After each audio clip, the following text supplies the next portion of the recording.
குரு பிரம்மா குரு விஷ்ணு குரு தேவோ மகேஸ்வர குரு சாட்சாத் பரபிரமம் தஸ்மை ஸ்ரீ குருவே நமக. ஓம் ஸ்ரீ ராஜகணபதி ஐயனே போற்றி போற்றி. ஓம் ஸ்ரீ லோபாமுத்திரை சமேத ஸ்ரீ அகத்திரையா போற்றி போற்றி. ஆஸ்ட்ரோ மயிலம் முத்து உங்களோடு. ராசிகளின் தன்மைகள் என்ற வரிசையில் இன்று நாம் காணவிருக்கும் ராசி சிம்ம ராசியாகும். இந்த சிம்ம ராசியானது சூரிய பகவானின் தனித்துவம் நிறைந்த ஒரு ராசியாக திகழ்கின்றது. அதாவது 9 நவகோள்களிலே முதன்மையான கோள் அப்படின்ட்டு சொல்லணும் அப்படின்னாக்கா இவரை தான் சொல்லணும். இவர் இல்லாமல் இந்த பூலோகத்தில் உள்ள எந்த ஒரு ஜீவராசிகளும் சிறப்பாக இருப்பதில்லை அப்படின்ட்டு சொல்லணும். சிறப்பாக இல்லை அப்படின்னாக்கா அனைத்து ஜீவராசிகளின் ஆன்மாவிற்கு சொந்தக்காரர் இந்த சூரிய பகவான் ஆகின்றார். ஆன்மா அப்படிங்கிறது ஒரு இது இல்லை அப்படின்னாக்கா அது ஒரு சவமாகி போகின்றது. அப்போது அந்த சவத்திற்கு முக்கியத்துவம் கிடையாது. அந்த ஆன்மா இருக்கிற வரையில்தான் அந்த உடலுக்கு ஒரு முக்கியத்துவம் கொடுக்கப்படுது.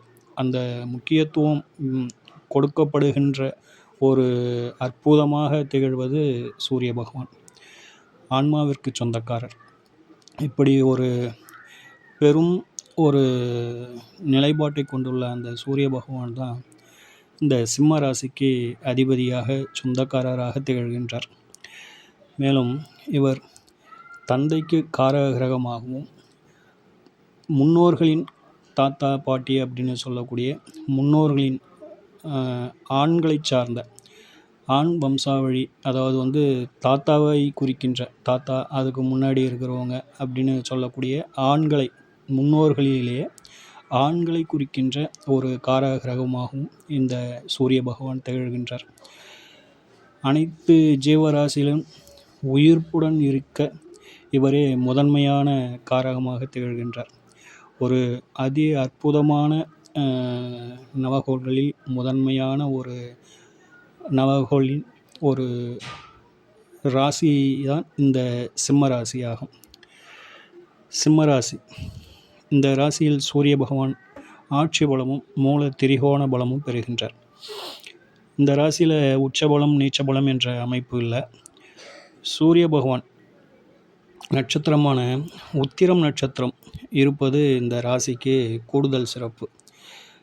இதே அமைப்பு பார்த்தோம் அப்படின்னாக்கா தன்னுடைய சொந்த நட்சத்திரம் தனது சொந்த ராசியில் இருப்பது சிம்ம ராசி. இதற்கு அடுத்ததாக பார்த்தோம் அப்படின்னாக்கா மீன ராசியில் குரு பகவானின் நட்சத்திரமான பூரட்டாதியின் 4ஆம் பாதம் இருக்கும்.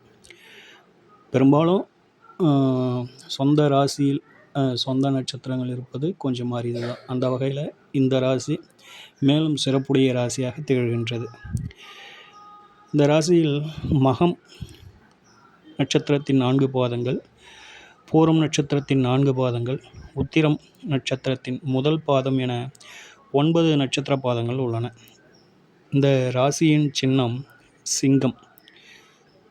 சிம்ம ராசி இது தர்ம தத்துவ ராசி, ஆண் ராசி, நாற்கால் ராசி, ஸ்திர ராசி, நெருப்பு ராசி, தாது, மூலம், ஜீவன் என்ற தத்துவத்தில் மூலம் என்ற தத்துவத்தை சுட்டி காட்டுகின்றது. பகலில் பலமுடைய ராசியாக திகழ்கின்றது.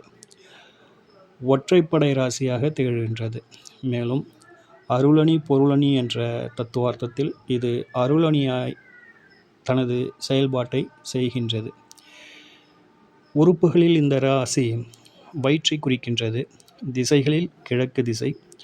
நிறங்களில் ஆரஞ்சு தன்மையுடன் கலந்த ஒரு சிவப்பு நிறமாக இந்த ராசியின் நிறத்தை சொல்லணும். மாதங்களில் ஆவணி மாதம். இந்த ராசியை பொறுத்தவரையிலும் கூடுதலாக சொல்லணும் அப்படின்னாக்கா இது கொஞ்சம் மலட்டு ராசி அப்படிங்கிற மாதிரியான ஒரு தன்மையில் வெளிப்படுது. இதனுடைய மேலும் ஒரு சிறப்பு அப்படின்னு சொன்னோம் அப்படின்னாக்கா இந்த ராசிகளில் அரசு வீடுகள் அப்படின்னு சொல்லக்கூடிய வீடுகள் ஒரு 3 வீடுகள் இருக்குது. அதில் இந்த சிம்ம ராசியும் ஒன்று. அதாவது மேஷம், சிம்மம், தனுசு, இந்த 3 வீடுகளும் எடுத்துக்கிட்டோம் அப்படின்னாக்கா அரசு வீடுகள் அப்படின்ட்டு ஒரு தனித்துவமாக சொல்லப்படுகின்றது.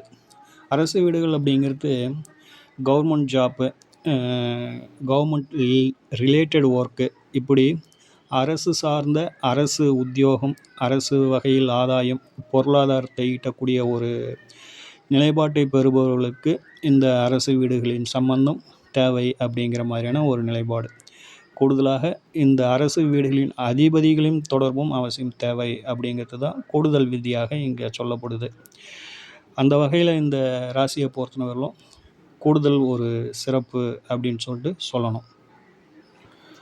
ஒளி கிரகம், ஆத்மகாரகர், பித்ருக்காரகர், தந்தைக்கு காரகர், தலைமைக்கு காரகர் என்றெல்லாம் அழைக்கப்படும் ஒரு அற்புதமான கிரகமான சூரிய பகவானின் சிம்ம ராசியின் தன்மைகளை, அதாவது சிம்ம ராசியின் அடிப்படை தன்மைகளை இந்த பதிவில் அறிந்து கொண்டோம். ஓம் ஸ்ரீ ராஜகணபதி ஐயாவின் அருளோடும், ஓம் ஸ்ரீ லோபாமுத்திரை சமேத ஸ்ரீ அகத்தியர் ஐயா அவர்களின் ஆசியோடும் அனைவருக்கும் வாழ்வில் நலமும் வளமும் கிடைக்கப்பெற்று ஆனந்தமும் மகிழ்ச்சியும் என்றென்றும் நிலைத்திருக்கட்டும். வாழ்க வளமுடன், வாழ்க பல்லாண்டு. நன்றிகள், வணக்கம். மீண்டும் அடுத்த பதிவில் சந்திப்போம்.